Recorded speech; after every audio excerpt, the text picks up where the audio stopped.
Please welcome creator of the Game Awards, Jeff Keighley. Hello, everyone. Welcome to day 2 of the E3 Coliseum here at E3. We have an amazing lineup for you today of special guests and panels. We're going to look at some big games.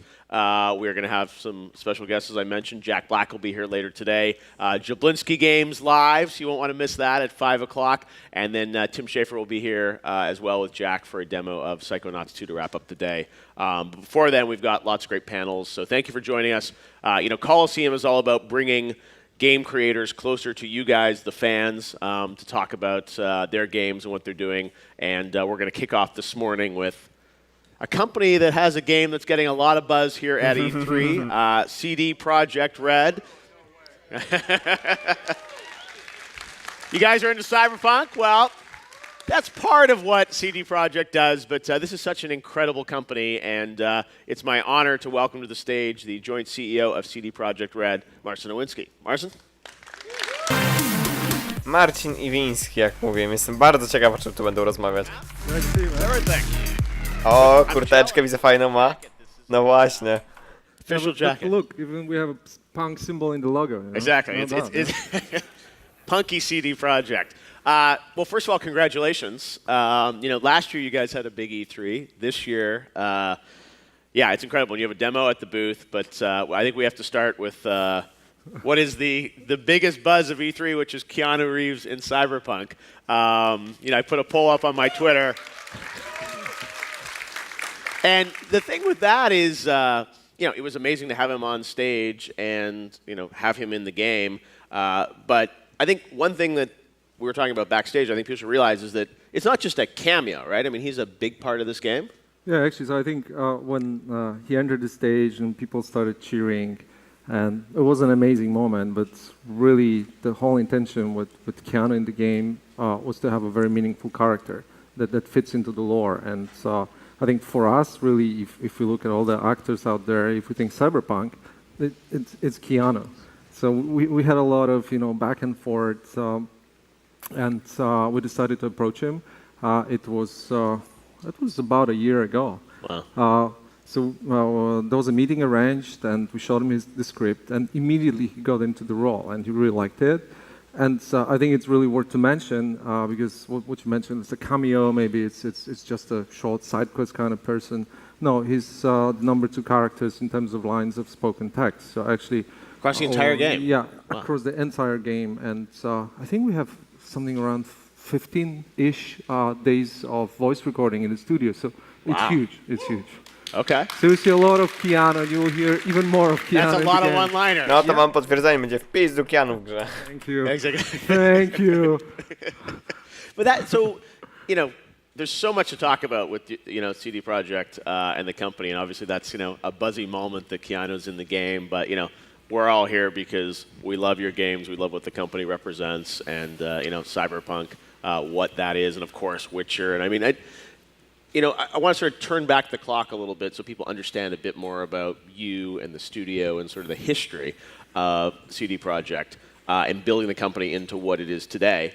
When you guys were first starting out, I mean, what was the vision of the company you wanted to build, and how much different is it now from where you started? I love the question because, going back in time, I started in '94. A lot of gray hair, as you can see. And I started right out of high school with a high school friend. So when you ask me what was the vision of the company, was to be in the games, get new games, and make some money if possible. If not, that's fine too. So that was the vision of the company, pretty much. I started with my high school friend Michał.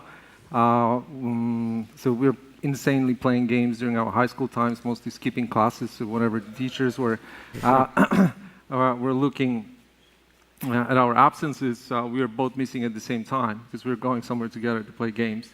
And then right after high school, there was the whole, CD-ROM revolution, hence the name CD Projekt afterwards, so you know where it's coming from. It's kind of simple. FMV games. Yeah. We were the first in Poland to import games on CD-ROMs.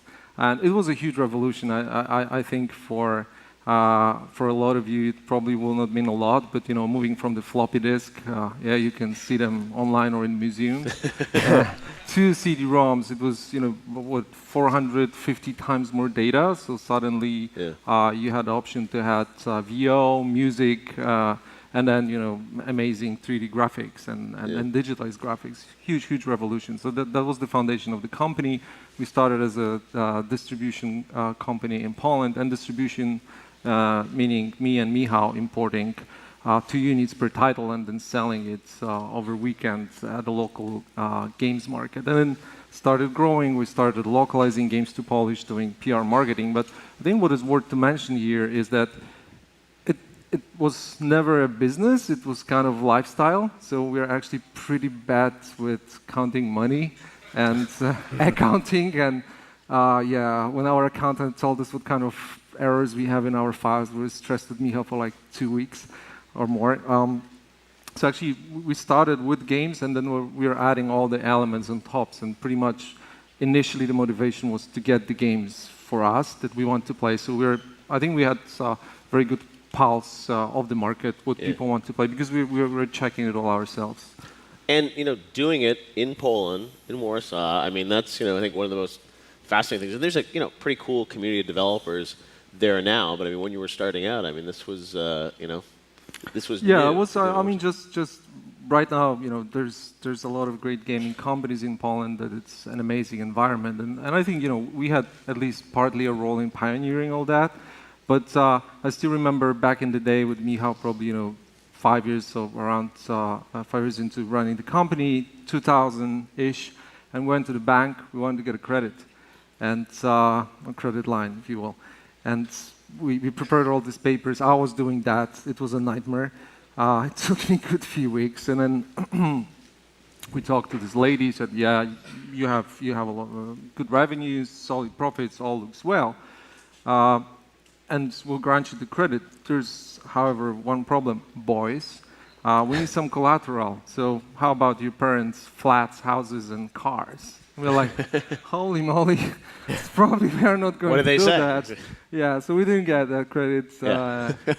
Actually, Mom and Dad weren't that supportive. A few years later. Right now, it's much easier to do business. Back then, gaming was like, I think this lady must have been looking at us like, what's that? I totally don't get it. And it's some kind of funny, silly thing for kids or whatnot. So it has totally changed. It's an important part of Polish economy right now.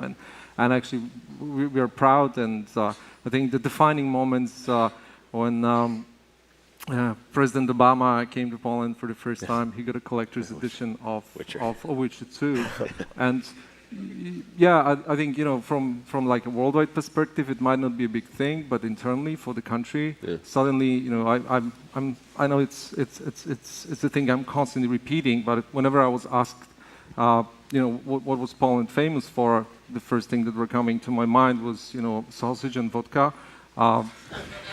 And I've been repeating it on and on, but that was really in my head. I was always traveling a lot, and people were asking, so what is the strength of Polish economy? I was like, okay. There were 2 things. Maybe I was not very vocal about it. And right now, I think I can honestly say that these are computer games. Yeah. Zdecydowanie Polska jest tak silnym krajem, który tworzy gry, że wow. Do you see the company as always existing kind of only in Poland? I mean, I know you have a small office here in LA, but I mean, do you imagine like skipping forward in the future? Do you see like a development studio in the States or other parts of Europe? Or I think never say never. We are in terms of the where we make games, the development. It's all Poland. So the main headquarters is in the capital in Warsaw, and we have a pretty big studio in Kraków, in the southern part of Poland, and in the southwest Poland, in Wrocław. So I think for us, maybe it will change, but as of now and for the foreseeable future, we really want not to waste time on communication between the entities. And I think even like we're talking back in the day, like the time difference with LA or a lot of different parts in the world. We also have an office in Shanghai. It just makes things slower. So for business, for marketing, for PR, I think we can handle that. But if you want to take certain development decisions or creative decisions. You know, if we have to wait this time and then it's the whole production process, I think it just makes us slower, and I wouldn't want that, at least for now. Maybe we just don't know how to manage it. I was asking myself how other people do that, so maybe we don't know something. No, but I think there's something unique about you being in Poland, being so focused on that. I was wondering, do you have any sense of, or do you even know, like, being in Poland, how do you think that changes the kind of games you make, or do you think it influences sort of, your... Noż kurwa, oczywiście. Yeah, for sure. I think, philosophically, I mean, it's a deeper question. Philosophically, I think, and this question was asked around the development of The Witcher many times, and obviously Witcher is based on Andrzej Sapkowski's books and his creations with a lot of Slavic mythology. I think for which we were using the blueprints of the castles. We were visiting local armories in the area, so it's very authentic. But then I think it also has quite a lot of the Polish sensibility. So if we move to Cyberpunk 2077, it's obviously different. It's California, but I think you'll hopefully feel a little bit of the Polish soul in CP as well. Yeah. Talking about sort of the evolution of the company, obviously lots of Witchers, but the Cyberpunk project is something that has been germinating for many years inside of there. Can you maybe talk a bit about like your philosophy of how you decide which games you make and how you make them? And it's you obviously have a unique cadence to how you guys build the company. You've built a very large public company that is really defined by just a couple games, and conventional wisdom, especially in the West, is like, well, you can't really work that way, right? You have to have this constant throughput of all these things, and quickly turn out sequels and whatnot. And you guys, I mean, you have Witcher coming to Switch, which is cool, and I mean, you're certainly doing other things and Gwent and whatnot. But tell me a bit about the sort of philosophy of how the company has evolved into how you develop and what you pick to develop. Yeah, when you say say big and public, it sounds scary, like boo. But to your credit, I mean, it's what's the market cap of CDPR? I don't remember. Billions of dollars, right? Yeah, sort of. Yeah, so that's like It so happened. Exactly. It's not my fault. But it's so impressive, I think, and especially in Poland that you've been able to build a company with that kind of capitalization, which it still has creativity at the heart of it, and you can take the time to build these games. Yes, I think let's start from the end. Yeah. Like because our philosophy always was that first of all it's personal. So I co-founded the company with Michał. Michał is still one of the key shareholders. We are in touch. He's not at the company active anymore, but in terms of the board, we are a group of friends working together for 15, 20 years. Also, we control a significant part of the company, so we have full control of our fate. And I think this is fundamental to what we're doing, because there's nobody telling us what to do. These are always our choices, and I think that's why we can take very brave decisions, both creatively and on the business front. Yeah. And it's not that I'm so smart right now because that's how I am. It's because we learned it the hard way.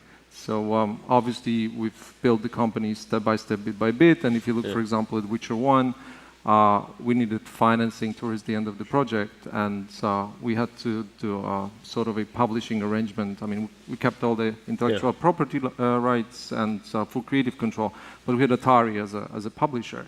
And things we were struggling with, like the box and what goes into the box. So the initial launch edition in the West and in the US was just a DVD box with an O-ring, slip-on.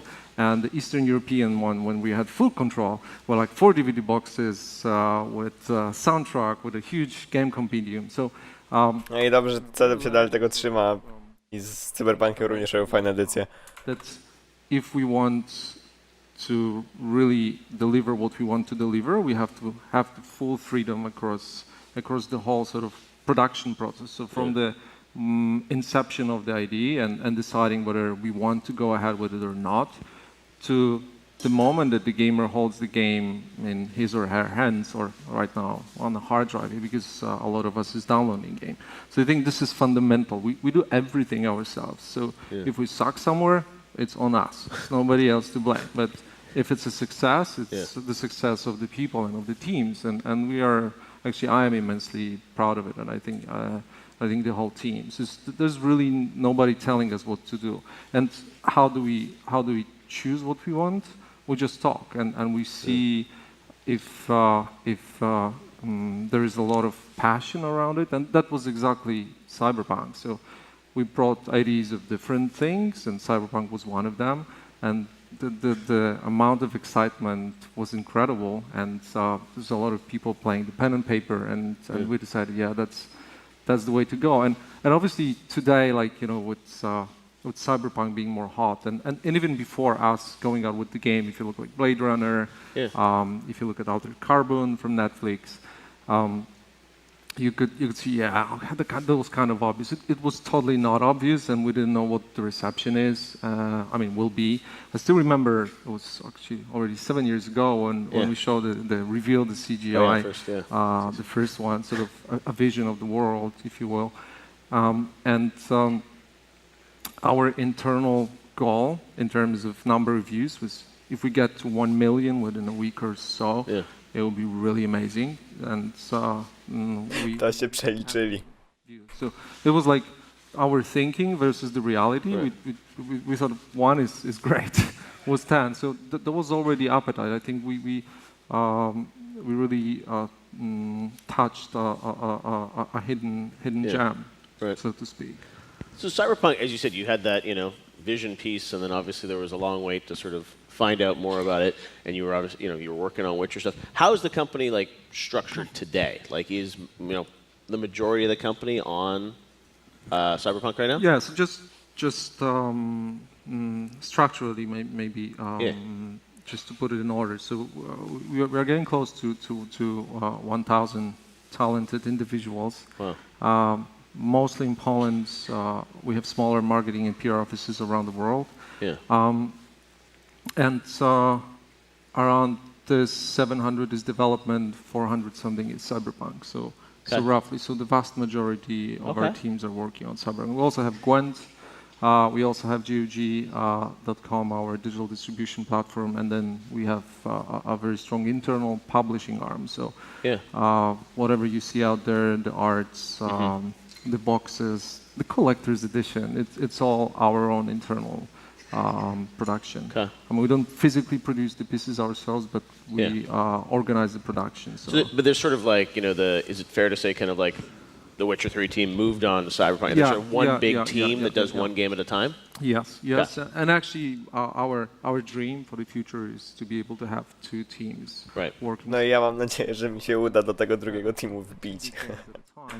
And why I'm saying it's a dream because we thought it's way easier. And on Witcher 3, actually, the announcement of Cyberpunk 7 years ago, we thought, okay, so we'll have Witcher, and then we'll set up a team for Cyberpunk. No problemo, it will go smoothly. And then slowly they but then when you embark on the adventure of actually finishing the game with a huge open world, you realize you need all the resources. So we actually then had only a small sort of pre-production team on Cyberpunk, and everybody else moved to Witcher 3.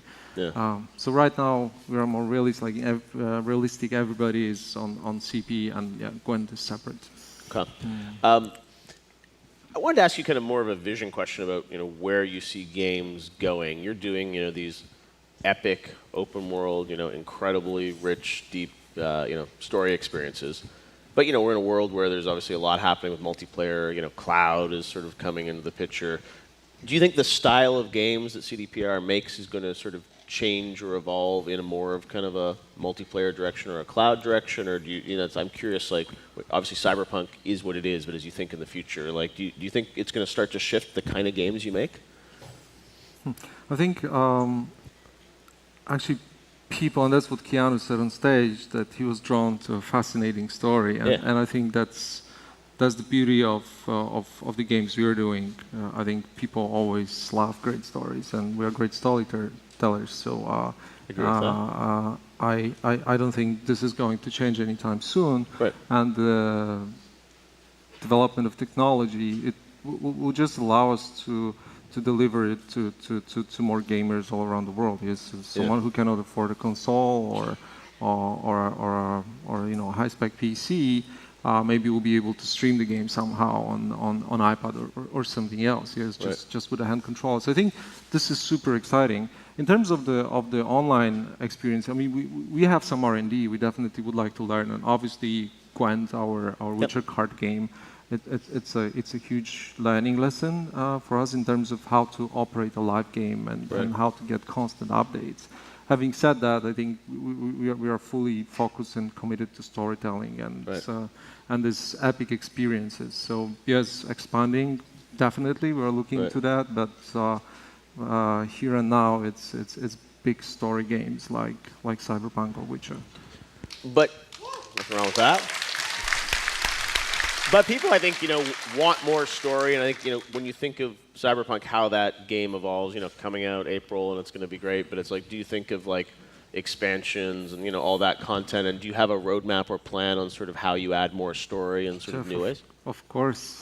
We are a well-organized company. We have a roadmap. I didn't say anything else. Exactly. Nah. But it's always this like, hey, so what's going to be in the 5th expansion? Right. Let me tell you. No. No, But I'm curious about the cadence of I mean, yeah, we have a solid plan, but as I mentioned with The Witcher 3, what we've learned is that we have to put all we have and then some to finish the game and get it in front of you guys. And then obviously, you know, we would love to have more, but also I think it's interesting from sort of marketing PR standpoint, and we do not want gamers to lose focus. Let's talk about the great thing that's coming and not the thing after it. And I think there will be so many things to do and so many different ways to explore CP. Like, because on top of the open world and the interactive story, we have the full character customization. So you know, you can really be who you want to be in the game. And then we have the freedom of gameplay. So the fluid class system, and so the way to tackle quests will be very different than The Witcher, and I think there will be a lot of sort of repetitive takes on certain quests. Okay. But yeah, we definitely would like to tell more stories in Cyberpunk world. So. Now, No to pewnie będą DLC, będą tak samo dobre jak do Wiedźmina. Release date.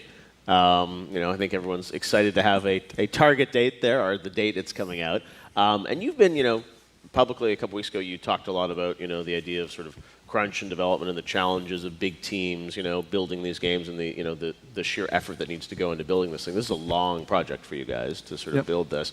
Feels like you're kind of finally getting towards the end. Can you maybe talk a bit about sort of, you know, your philosophy of kind of development and, you know, the effort that it takes to get a game this big ready for next April, and knowing that, you know, targeting that and planning that out and making sure that people are still, you know, not crunching to get there. The more games we release, I think the better we are with the planning.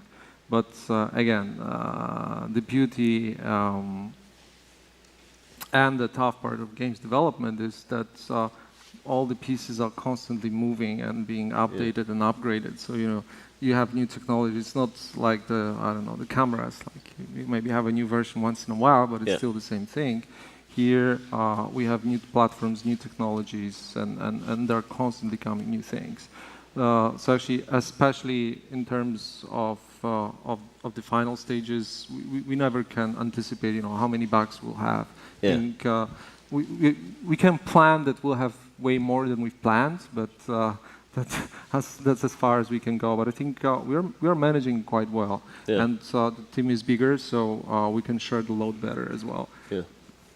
So you think, you know, of CDPR 5 years from now, is your goal, as you said, to have, you know, 2 teams? I mean, I think it's, you know, obviously fans want more Witcher, right? And right now it's kind of like, hey, we're working on Cyberpunk. And do you think it's more like you're going to alternate franchises, or do you have a sense of how that's going to evolve, or it's too early to know? Yeah, I think, you know, we have a plan, but I think what's he's not going to share it here. Yeah. Okay, let me go home then. No, no. No, but I think what's interesting, No, I think, is that the fans. Yeah, no, just I wanna tell you a little bit how we approach it, because obviously we have a plan and we know what we want to do, but then we look at things and actually we're really looking how gamers receive what we release, how they like it, and then we actually tweak the plans.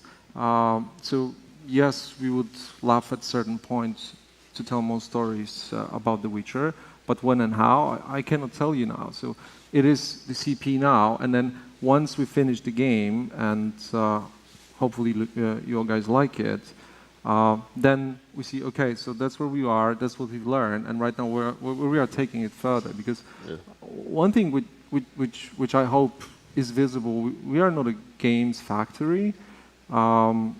We treat games as an art, and we want to push the bar higher with every single game release. So it's not about getting Witcher 3.5 out there, which would be fairly easy.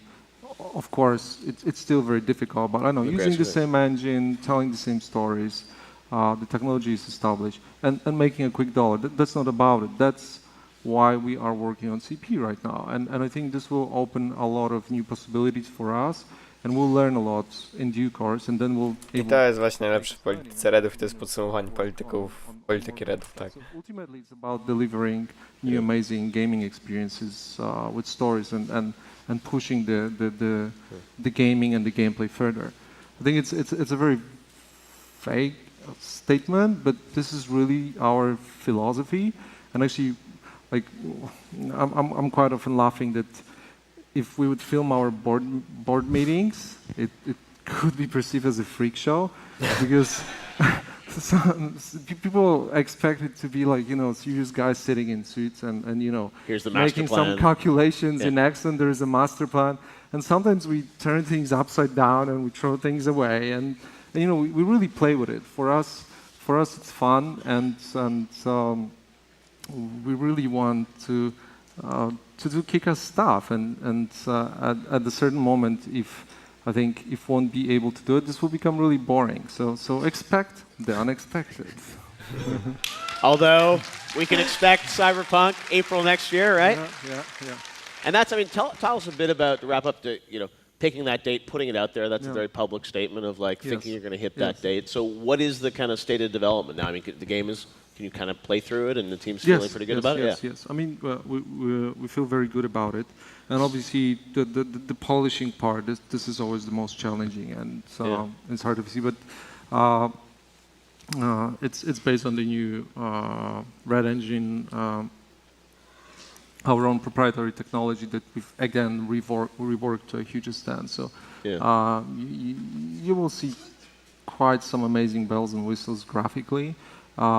That's also important, but we always treat it as a part of the storytelling. So we're quite confident right now, and we'll be working hard to deliver it on time for you guys. And in terms of the scale of that, you talked about Keanu, how many lines, like, is there any sense of like compared to Witcher, like how much dialogue there is, or the scale of sort of the experience and how much there is in there? So actually, we had discussion asked a lot, and as the game is not finished yet. It's not finished. It's really hard to give you a number. And also, I think first of all it will be huge, so no shortcuts here for sure. And then the exploration is not only vertical but horizontal with the mega cities.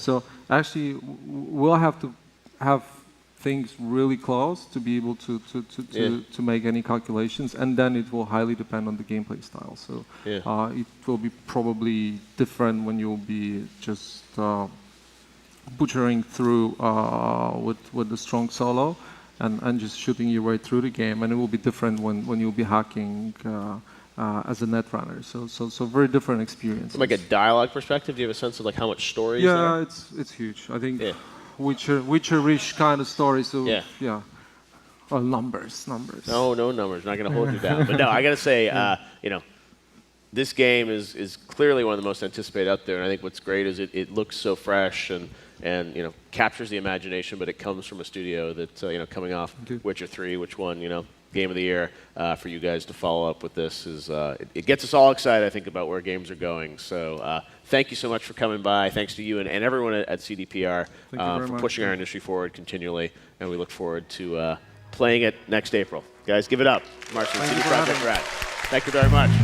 Świetny panel. Zawsze jest dobrze posłuchać kogokolwiek z tego projektu. No tak naprawdę nic nowego tu nie było, ale po prostu tak o, żeby posłuchać, to było naprawdę przyjemnie.